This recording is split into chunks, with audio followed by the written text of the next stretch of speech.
Chapter नया human health and disease. तो हम मानव स्वास्थ्य और रोग के बारे में इस चैप्टर में पढ़ेंगे। सबसे पहले देखो भाई, मानव स्वास्थ्य और रोग मतलब कि रोगों से लड़ने की क्षमता को हम क्या कहते हैं, प्रतिरक्षा, ठीक है ना, और उसी से हमारी हेल्थ बनी रहती है। तो हम सबसे पहले बात करेंगे प्रतिरक्षा, इम्यूनिटी की। प्रत्येक जीव में रोगों से लड़ने की क्षमता पाई जाती है ना, और जीवों की रोगों से लड़ने की इसी क्षमता को प्रतिरक्षा, इम्यूनिटी कहते हैं। तथा जीव विज्ञान की वह शाखा जिसके अंतर्गत प्रतिरोधकता का अध्ययन किया जाता है उसे हम क्या कहते हैं, प्रतिरक्षा विज्ञान, इम्यूनोलॉजी कहते हैं। अब हम देखेंगे प्रतिरक्षा तंत्र, ठीक है ना, इम्यून सिस्टम क्या होता है। देखो भैया, और एक और चीज़ याद रखना, जो यहाँ प्रतिरक्षा जो विज्ञान है, जो हमारा इम्यूनोलॉजी, उसके जो फादर है, जो जनक है, वो कौन है, एडवर्ड जेनर। तो प्रतिरक्षा विज्ञान की आधारशिला एडवर्ड जेनर ने रखी थी, अतः इन्हें प्रतिरक्षा विज्ञान का जनक कहा जाता है। अब हम देखेंगे प्रतिरक्षा तंत्र। देखो भाई, हमारे शरीर में प्रतिरक्षा बी तथा टी कोशिकाओं के कारण पैदा होती है, ठीक है ना, बी तथा टी कोशिकाओं के कारण पैदा होती है। वास्तव में बी तथा टी कोशिकाएं प्रेरित होने के बाद बहुत सी प्रभावी तथा याददाश्त कोशिकाएं पैदा करती है, इफेक्टरी एंड मेमोरी सेल बनाती है, ठीक है ना। अब प्रभावी कोशिकाएं, इफेक्टरी सेल्स क्या होती है, आक्रमण करने वाले एंटीजनों को नष्ट करने में सहायता करती है, ठीक है ना, मतलब कि एकदम से वो नष्ट करने में, जो मारने में जो सहायता होती है वो होती है इफेक्टरी। अब मेमोरी वाली क्या करती हैं, जबकि याददाश्त कोशिकाएं दूसरे आक्रमण के समय फिर से प्रभावी तथा याददाश्त कोशिकाओं को उत्पादित करती है। तो अब देखो क्यों क्या हो रहा है यहाँ पर, जो याददाश्त कोशिकाएं वो दोबारा से बना रही हैं आक्रमण के लिए, मतलब ताकि दोबारा लड़ सके, है ना। अगर मान लो फिर से अटैक होता है, कोई एंटीजन आता है हमारे शरीर में, आक्रमण होता है, ठीक है ना, तो उससे दोबारा लड़ने के लिए वो दोबारा क्या बनाती है, प्रभावी कोशिकाएं बनाती है ना।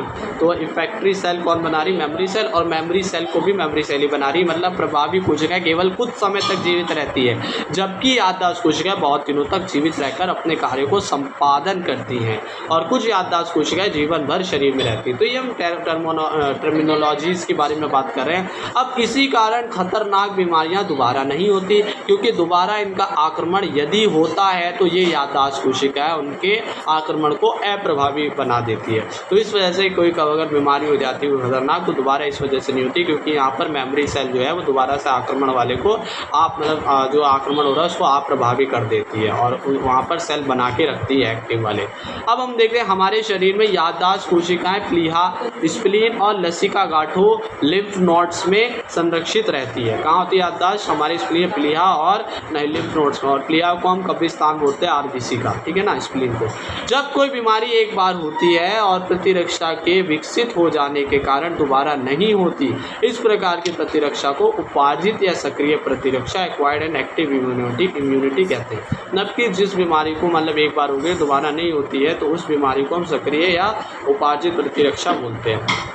अब हम देखेंगे प्रतिरक्षा के प्रकार। देखो भाई, टाइप्स ऑफ इम्यूनिटी क्या है, ये दो प्रकार की प्रतिरक्षा होती है, एक स्वाभाविक और एक उपार्जित। स्वाभाविक प्रतिरक्षा को हम इन्नेट इम्यूनिटी बोलते हैं, और उपार्जित को एक्वायर्ड इम्यूनिटी। तो स्वाभाविक हमारी इन्नेट इम्यूनिटी क्या होती है, इन्नेट इम्यूनिटी है वह प्रतिरोधकता है जो किसी जीव में जन्म से होती है, इसे जन्मजात या प्राकृतिक प्रतिरक्षा भी कहते हैं। तो जो हमारी नेचर मतलब जो हमारे जन्मजात, जन्म से होती है हमारी जो प्रतिरक्षा, उन्हें हम इन्नेट या स्वाभाविक या प्राकृतिक या जन्मजात प्रतिरक्षा कह रहे हैं। और उपार्जित प्रतिरक्षा जिसे हम एक्वायर्ड इम्यूनिटी बोले, यह वह प्रतिरोधकता है जो जीवों में जीवन काल में विकसित होती है। अब जीवन काल में कब विकसित होती है, तो यह भी दो प्रकार की होती है उपार्जित प्रतिरक्षा। तो एक्वायर्ड जो इम्यूनिटी है वो एक सक्रिय होती है और अक्रिय इम्यूनिटी होती है। सक्रिय मतलब एक्टिव इम्यूनिटी और अक्रिय मतलब पैसिव इम्यूनिटी। तो एक्टिव इम्यूनिटी क्या होती है, जब जीवों में अपने आप प्राथमिक संक्रमण के कारण प्रतिरोधकता उत्पन्न होती है, उसे सक्रिय प्रतिरक्षा कहते हैं। मतलब ये जन्मजात तो नहीं होती, पर मान लो अगर कोई बीमारी होती है और उससे फिर जो बनने वाली प्रतिरक्षा है उसको हम क्या बोल रहे हैं, एक्टिव इम्यूनिटी। और दूसरी तरफ पैसिव इम्यूनिटी वो होती है जिसे अक्रिय प्रतिरक्षा बोल रहे हैं, जो स्वयं के शरीर में विकसित नहीं होती। मतलब कि यहाँ पर जब खुद के शरीर में नहीं बननी है तो ये कहाँ से आएगी, दूसरे के शरीर, दूसरी जीवों से ली जाएगी। जैसे उदाहरण है कि किसी व्यक्ति को कुत्ते के विषाणु रेबीज का संक्रमण होता है तो उसका शरीर प्रतिरक्षा के प्रतिरक्षियों को पैदा करता है, परंतु वह पर्याप्त नहीं होते, तो ऐसी स्थिति में इसे दूसरे जंतुओं में बनने वाली प्रतिरक्षा को इंजेक्ट करके उसमें प्रतिरक्षा को उत्पन्न करके उसकी रक्षा की जाती है। जिस तरह मान लो यहाँ उदाहरण दिया गया है कि कुत्ते ने किसी को काट लिया और उसका रेबीज जो वायरस है वो उसके शरीर में चला गया, तो वहाँ पर हमारे शरीर में वो प्रतिरक्षा नहीं होती है जो उस वायरस रेबीज को मार सके, तो दूसरे जीवों से प्रतिरक्षा हमारे शरीर में डाली जाती है जो उत्पन्न होती है और फिर हमारी उस वायरस से रक्षा करती है। तो इस तरह हमने ये चीज़ देखी।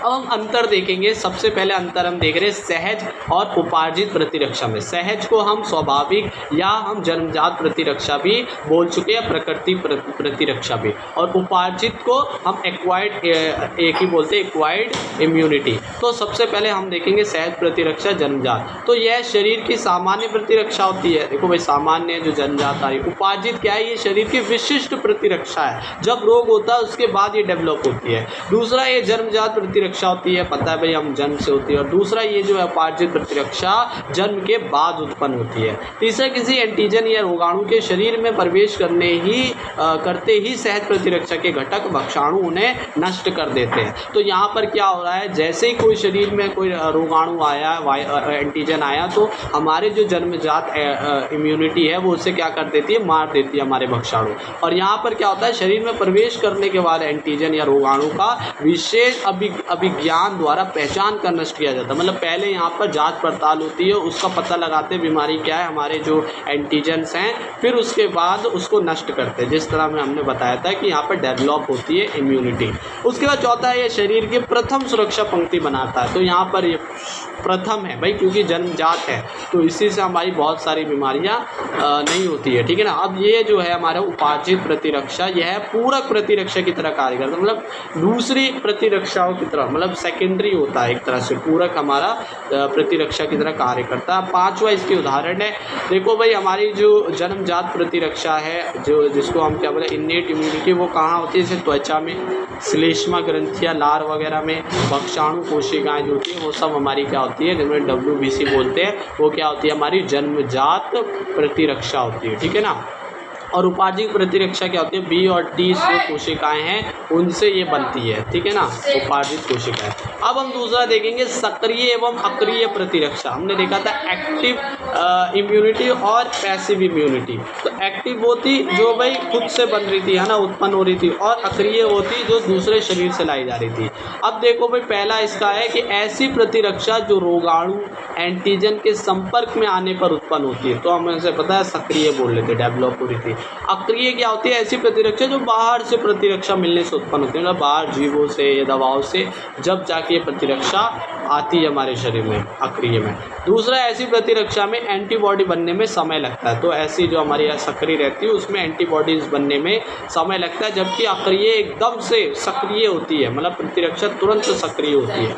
तीसरा है कि यह प्रतिरक्षा लंबी अवधि तक चलती है। जो हमारी सक्रिय एक बार बन गई तो वो लंबी अवधि तक चलेगी शरीर में, और जो अक्रिय है वो ऐसी प्रतिरक्षा कुछ दिनों के लिए ही होती है, ठीक है ना। चौथा, यह प्रतिरक्षा हानि रहित या पार्श्व प्रभाव रहित होती है। तो ये जो प्रतिरक्षा है वो क्या होती है, हानि रहित, क्योंकि ये स्वयं खुद शरीर बना रहा है ना बाद में। अब ये जो अक्रिय दूसरे के उससे आ रही, शरीर से, मान लो किसी जानवर के उससे या कोई मेडिसिन के उससे आ रही है, तो ऐसी प्रतिरक्षा में शरीर के द्वारा बाह्य एंटीबॉडीज़ के प्रति अनुक्रिया करके खतरे की संभावना होती। तो यहाँ खतरे की संभावना रहती है, यहाँ खतरे की संभावना नहीं रहती। तो इस तरह से अभी हमने इस चैप्टर जो हमारा मानव स्वास्थ्य तंत्र रोग है, ये लेक्चर्स देखे।